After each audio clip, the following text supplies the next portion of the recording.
প্রিয় বন্ধুরা, কেমন আছেন? আশা রাখি ভালো। আমার ব্যক্তিগত ধারণা, এই ধর্মের জন্ম হয়েছে মানুষের প্রতি মানুষের ঘৃণা, হিংসা, বিদ্বেষ, বিভেদ থেকে।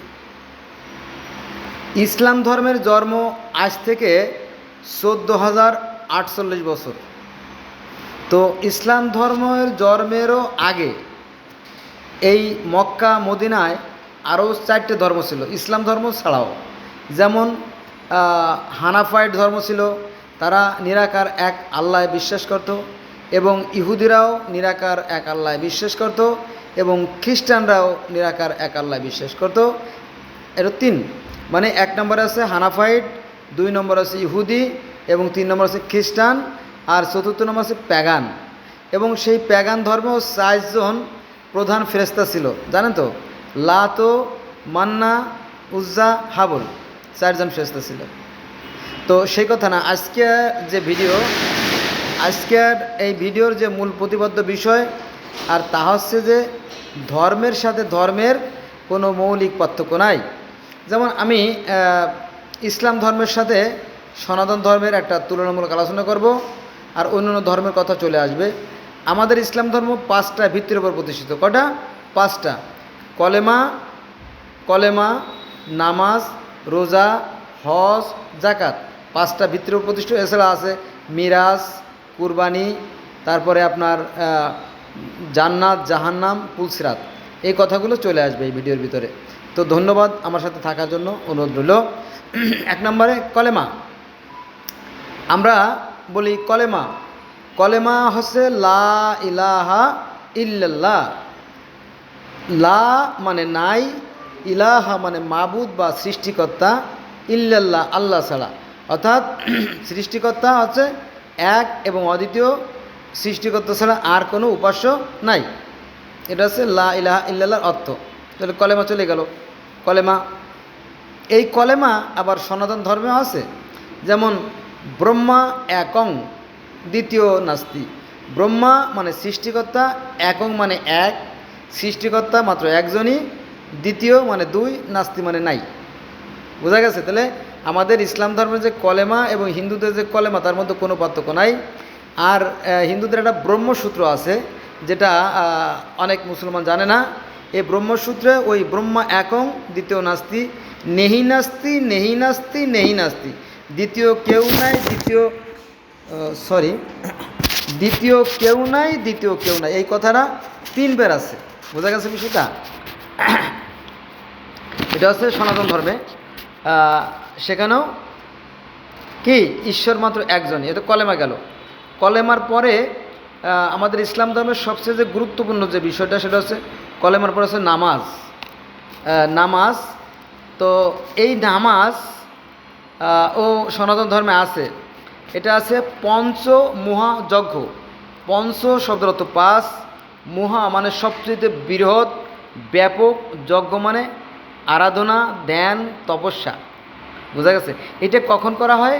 এটা যখন মানুষ ঘুম থেকে ওঠে, যখন ঘুম থেকে জেগে ওঠে, তখন তারা বলবে, হে ঈশ্বর, হে ভগবান, হে নারায়ণ, হে হরি, হে গোবিন্দ, হে প্রজাপতি, হে ব্রহ্মা, হে বিশ্বজাহানের পরিচালক, তুমি আজকের দিনটা শুভ কাটিও। শুভ আমরা যেমন বলি ভালো, তারা বলে শুভ। ঠিক আছে? তারপরে দুপুরে একবার ফিরে আসার পরে তারা আরাধনা করে। তারপরে সন্ধ্যার সময় তো আপনারা জানেন, তাই না? মুসলমানদের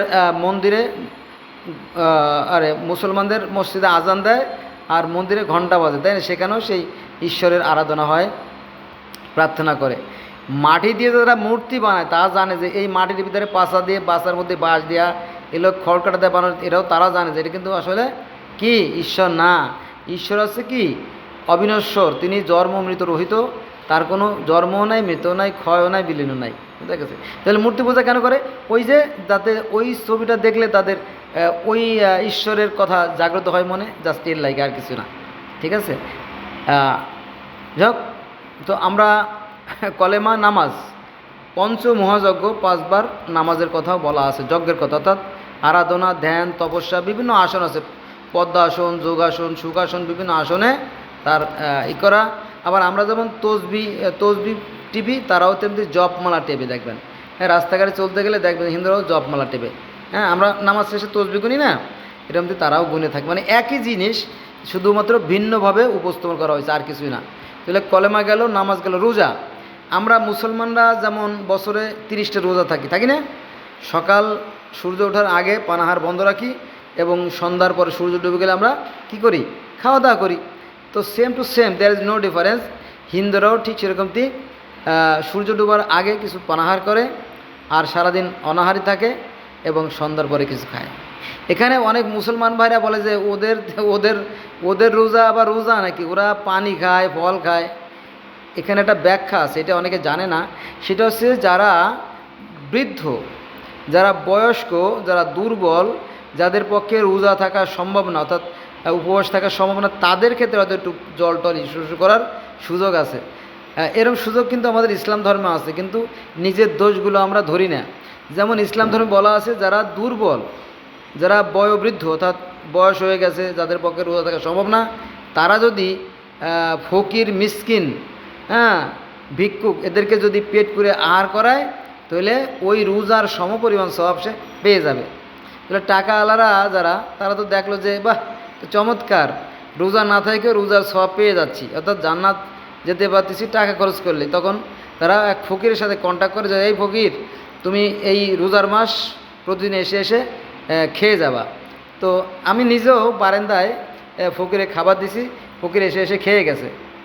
অনেকটা কুকুরের মতো বললে ভুল হবে, কুকুর বলবো না, মানুষের মতো। তাকে আমরা টেবিলে এনে খাওয়াই না, বারান্দায় তাদের খাবার রেডি করে রাখছি, ফকির আসছে, এসে ইফতার করে খেয়ে গেছে। এরকম তো আর কি। তবে ফকির আমরা ঘরেও ঢুকাই না, বা টেবিলেও বসাই না, বা কোনো ভালো জায়গায় বসায় খাওয়াই না। আর তার জন্য আলাদা প্লেট থাকে, অনেক সময় ফকিরের প্লেট থাকে, ফকির আলাদা একটা প্লেট দিয়ে যায়, সেই প্লেটে আমরা খাই। মানে ওই প্লেটে খাবার দিলেই রোজার সমপরিমাণ সওয়াব আমরা পেয়ে যাচ্ছি রোজা নাই থেকেও। এই ধরনের পদ্ধতি আমাদের ইসলাম ধর্মে আছে, কিন্তু আমরা এটা বলি না। কেন বলি না আমি জানি না। তাহলে কলেমাও গেল, নামাজ গেল, রোজা গেল। হজ, আমরা মুসলমানরা হজে যাই না? আমরা মুসলমানরা হজে যাই, যাদের টাকা আছে, সামর্থ্য আছে, তারা হজে গিয়ে আমরা কি করি? ওই যে যে নিয়ম কানুনগুলো, পদ্ধতি পালন করি, এই একই নিয়ম ছিল ইসলামের পূর্ব যুগে। ওকাজ মেলা নামক একটা মেলা হতো, সেখানে পৃথিবীর বিভিন্ন প্রান্ত থেকে হিন্দুরা আসতো, প্যাগানরা আসতো, তারা ওখানে হজ পালন করতো। দ্যাটস মিন ওকাজ মেলা হতো। এই যে আপনার 1400 বছর পরে 2023 সালে আবার নতুন করে সেই ওকাজ মেলা শুরু করেছে সৌদি আরব, এবং এই ওকাজ মেলায় 13টা রাষ্ট্রের লোকজন আসছিল। আপনি খোঁজ নিয়ে জেনে দেখেন আর কি। সেই ওকাজ মেলা আবার নতুন করে শুরু হয়ে গেছে।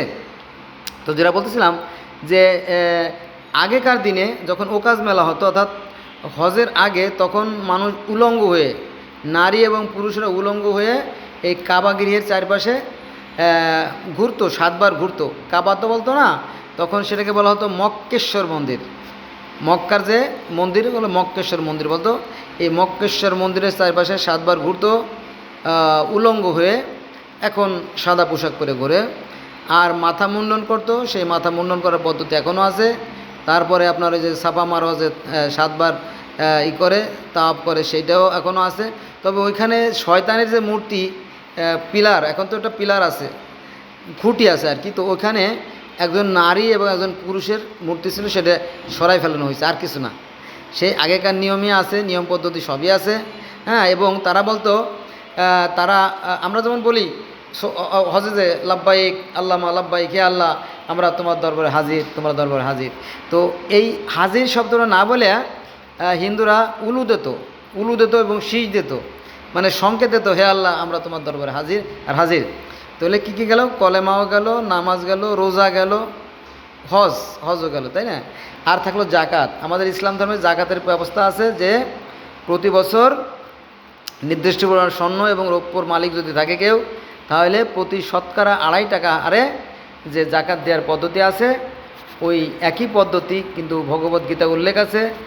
ভগবদ্গীতায় অর্জুন এবং শ্রীকৃষ্ণের মধ্যে 18 দিনে যে কথাবার্তা হয়েছিল, সেই 18 দিনের 18টা পর্ব নিয়ে ভগবদ্গীতা তৈরি হয়েছে।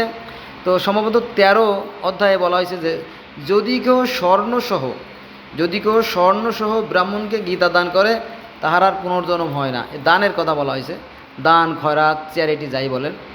তো এখানে আপনার স্বর্ণ তো মূল্যবান জিনিস, ধাতব, স্বর্ণ, টাকা এবং গীতা যদি ব্রাহ্মণকে দান করা হয় তো ধর্মগুরুকে তাহার আর পুনর্জন্ম হয় না, এরকম উল্লেখ আছে। তাহলে কলেমা, নামাজ, রোজা, হজ, যাকাত আমরা 5টা পেয়ে গেলাম। এবার আমরা চলে যাব মিরাজ। মিরাজ ইসলাম ধর্মে খুবই গুরুত্বপূর্ণ একটা পার্ট অফ ইসলামিক লাইফ। তো আমাদের নবী মুহাম্মদ সাল্লাল্লাহু আলাইহি ওয়াসাল্লাম যখন মিরাজে গেছিলেন সেই কাহিনীর কথা বর্ণনা করা আছে। শিখ পার্সিয়ান ধর্মের যে প্রতিষ্ঠাতা, পারস্য ধর্মের যিনি প্রতিষ্ঠাতা জরস্ট্রুস, তিনিও বিরাজে গিয়েছিলেন। মিরাজ আর বিরাজ, বিরাজ মানে সে ঊর্ধ্ব আকাশে আল্লাহর সাথে সাক্ষাৎ করতে গিয়েছিলেন। সেই কাহিনী পারস্য ধর্ম থেকেও পাওয়া যায়। তারপরে গ্রিক ধর্ম বা রোমান ধর্মে সেখানে তো স্বর্গের দেবতা হলো জিউস, তিনি তো স্বর্গে প্রায় যাওয়া আসা করতেন ঈশ্বরের সাথে। ঈশ্বর মানে কাউস, তার সাথে দেখা সাক্ষাৎ হয়, সেটা তো আছেই, সেখানেও মিরাজের কথা আছে। আর সনাতন ধর্মে যারা ব্রহ্মচারী, যারা পুরোহিত, যারা ধর্মগুরু, তারা প্রায় স্বর্গে যাওয়া আসা করতেন রথে চড়ে। কিসে? রথে করে স্বর্গে যেতেন। একটা কথা বলা দরকার, সেটা হচ্ছে যে পার্সিয়ান ধর্মে ঈশ্বরের একজন দূত তিনি এসে সেই জরথুস্ট্রুসকে স্বর্গে নিয়ে যায়। স্বর্গে ঈশ্বরের সাথে দেখা হয়, আল্লাহর সাথে দেখা হয়। তারা বলে আহুরা মাজদা। পার্সিয়ান ধর্মে সৃষ্টিকর্তাকে বলে আহুরা মাজদা বা প্রাজ্ঞ প্রভু। তো সেই প্রভুর সাথে দেখা হয় এবং স্বর্গের যে সুখ শান্তি, আরামায়েশ এবং নরকের যে শাস্তি, সেগুলো সে দেখে আসে। এই কথা জরথুস্ট ধর্মে আছে এবং সনাতন ধর্মে আছে। তো সনাতন ধর্মে একবার যখন পুরোহিতরা ঈশ্বরের সাথে দেখা করতে যায় তখন একটা ঘটনা ঘটে, দুর্ঘটনা। তখন ওই স্বর্গের যে দ্বাররক্ষক ছিল 2জন, জয় বিজয়, তারা বেয়াদবি করে। তো সেই নালিশ চলে যায় ঈশ্বরের কাছে। তখন ঈশ্বর তাদেরকে শাস্তি দেয়। তো যে তোরা মানুষের কষ্ট দিছিস, দেখ মানুষ হলে কত কষ্ট, বুঝে দেখ। তখন এই মনুষ্যকুলে জন্ম হয় জয় বিজয়, আর তাদের নাম হয় হিরণ্যকশিপু। আর এই হিরণ্যকশিপুর আবার পৃথিবীতে এসে তারা অত্যাচারী হয়ে যায়। তখন তাদেরকে সাহায্য করার জন্য তাদেরই ঘরে জন্ম নেয় একজন, তার নাম হচ্ছে প্রহ্লাদ মহাজন। যে প্রহ্লাদ মহাজনকে আগুনে পোড়ানো হয়েছিল এবং সেখান থেকে চড়ক গাছের যে চড়ক পূজার উৎপত্তি, এই বিষয়টা অনেক হিন্দুরাও জানে না, হিন্দুদের কাহিনী আমি জানি যেহেতু আমি বিভিন্ন ধর্মের ছাত্র। তো এই প্রহ্লাদ মহাজনকে পেটে পাথর বেঁধে পানিতে ফেলানো হয়, কিন্তু সে পানিতে ডোবে না। তারপরে অস্ত্র দিয়ে কুপানো হয়, কিন্তু অস্ত্র কাটে না। হাতি দিয়ে পাড়ানো হয়, কিন্তু হাতি তাকে পাড়ায় মারতে পারে না। তারপরে পাহাড় থেকে ফেলে দেওয়া হয়, কিন্তু পাহাড় থেকে ফেলালেও কিন্তু সেই পাহাড় থেকে পড়ে না এবং সে ধ্বংস হয় না। শেষ পর্যন্ত চূড়ান্ত পর্যায়ে সিদ্ধান্ত নেওয়া হয় এই প্রহ্লাদ মহাজনকে আগুনে পোড়ায় হত্যা করা হবে। তখন আগুনের কুণ্ডল তৈরি করে সেই আগুনের মধ্যে দেওয়া হয়, কিন্তু আগুনেও পড়ে না। যেমন আমাদের কোরআন শরীফে একটা কথা আছে যে কুন ইয়া নারুন বারদাউস সালামুন ওয়া আলা ইব্রাহিম, হে আগুন তুমি ইব্রাহিম পর সহনশীল হয়ে যাও। এই আগুনের যে পোড়ানোর যে কাহিনী, এই কাহিনী ইসলাম ধর্ম যেমন আছে, সনাতন ধর্ম বা হিন্দু ধর্ম সেমনি আছে। বোঝা গেছে বিষয়টা? এটা আর কি। তাহলে ওই আমাদের না জানার কারণে, অজ্ঞতার কারণে, সীমাবদ্ধতার কারণে, নির্বুদ্ধিতার কারণে আমরা মানুষেরা ভেদাভেদ করি। সৃষ্টিকর্তার বিধানের কোনো পরিবর্তন নাই। সৃষ্টিকর্তার প্রত্যেকটা ধর্মই সত্য, সুন্দর আর কল্যাণের কথা বলে। বোঝা গেছে বিষয়টা? তাহলে সেই আগুনে পোড়ানোর কাহিনীরা আমরা পাইলাম। তারপরে কুরবানি একটা most important subject in our Muslim life. কুরবানি যে বিষয়টা, এই কুরবানিটাও কিন্তু আপনার এই নর বলি, অশ্ব বলি, মহেশ বলি, পাঠা বলি, দুম্বা বলি, যাই বলেন, এই বলিটাও কিন্তু সনাতন ধর্মে ছিল। এটা আপনি পাবেন রাজা রক্তিদেবের পাকশালা অর্থাৎ রান্নাঘরে প্রতিদিন 2000 গরু জবাই করা হতো। এটা আগে ছিল, এটা অবশ্য সংশোধন হয়ে গেছে, এই আর কি। তো যাই হোক, তারপরে সনাতন ধর্মে আছে যে প্রথম মানবী রম্য ফল ভক্ষণ করতেছিল। আমাদের ইসলাম ধর্ম যেমন আছে গন্ধম ফল ভক্ষণের কথা, ঠিক এই রম্য ফল ভক্ষণের কথা সনাতন ধর্মে আছে। মজা লাগতেছে না? তারপরে আমরা মুসলমানরা যেমন কিয়ামতের পরে পুল সুরত পার হয়ে স্বর্গে যাব, ইহুদিরাও স্বর্গে যাবে, খ্রিস্টানরাও স্বর্গে যাবে, এরকমটি কথা আপনার পার্সিয়ান ধর্মে আছে। সেখানে তারা কি জানেন, সিম্বত সাঁকো, কি সাঁকো মানে তো কালভার্ট, ব্রিজ, পুল বা চার, তাই না, সাঁকো সাঁকো, তো সেই সিম্বত সাঁকো পার হয়ে মানুষেরা স্বর্গে যাবে। এটা আছে আপনার সেই 5000 বছর আগে যে পার্সিয়ান ধর্ম বা পারস্য ধর্ম বা জরতুশ ধর্ম, সেই ধর্মে যেমন আছে, সনাতন ধর্ম সেরকমটি আছে। আমরা যেটাকে বলি পুল স্রোতের পথ, সনাতন ধর্মে সেটাকে বলে বৈতরণীর পথ। বৈতরণী মানে কি, তপ্ত নদী বা আগুনের নদী। সেটা পার হয়ে মানুষ কোথায় যাবে, সেই স্বর্গে যাবে। আমরা যাব জান্নাতে বা বেহেশতে, আর সনাতন ধর্মের ওরা যাবে কোথায়, স্বর্গে। কিভাবে যাবে, যারা সৎকর্মশীল, যারা ন্যায়পরায়ণ, যারা আদর্শ মানুষ, যারা পাপী নয় এমন পুণ্যবান, তারা সেই বৈতরণী পার হয়ে স্বর্গে যাবে, এর বর্ণনা আছে। তারপরে আমরা যাকে বলি অজু, অজুকে বলে প্রক্ষালন, অজুকে বলে প্রক্ষালন।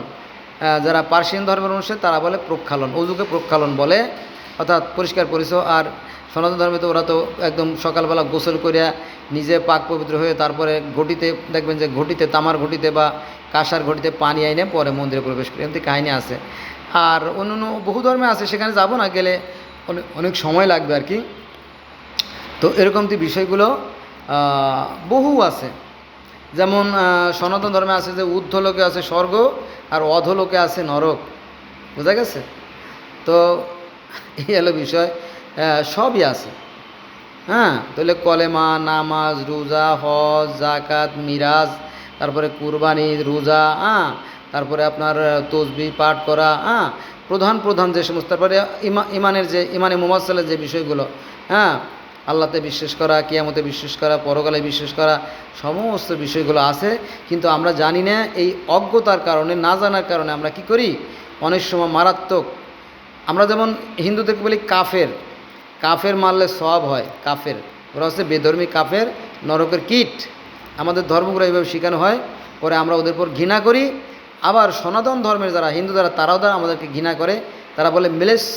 মেলেস্য শব্দের অর্থ হচ্ছে অপবিত্র, নোংরা বা পরিত্যক্ত বা ঘৃণিত, ঠিক আছে, বা নরকের কীট। আমরা যেমন বলি হিন্দুরা নরকের কীট, আর হিন্দুরাও আমাদেরকে বলে নরকের কীট। তাই প্রথমেই বলছিলাম যে এই ধর্ম সৃষ্টি হয়েছে মূলত ঘৃণা, বিদ্বেষ আর হিংসা থেকে। কিন্তু প্রকৃত ধর্ম হচ্ছে সত্য, সুন্দর আর কল্যাণের যে পথ, সেটাই প্রকৃত ধর্ম। আসুন আমরা আমাদের বিবেককে কাজে লাগাই এবং আমরা সৎ কাজ করি। জান্নাতে বা স্বর্গে যেতে হলে কন্ডিশন দুইটা, সৃষ্টিকর্তায় বিশ্বাস আর সৎ কাজ করা, বুঝা গেছে? ওই কলেমা পড়লেই জান্নাতে চলে যাবেন, নামাজ পড়লেই জান্নাতে চলে যাবেন, রোজা থাকলেই জান্নাতে চলে যাবেন, হজ করলে এই কথা কোরআনের কোথাও নাই। যদি থাকে আপনারা কমেন্ট করবেন, আমি প্রতিটা কমেন্টের উত্তর দিয়ে থাকি। ধন্যবাদ সবাইকে আমার ভিডিও দেখার জন্য।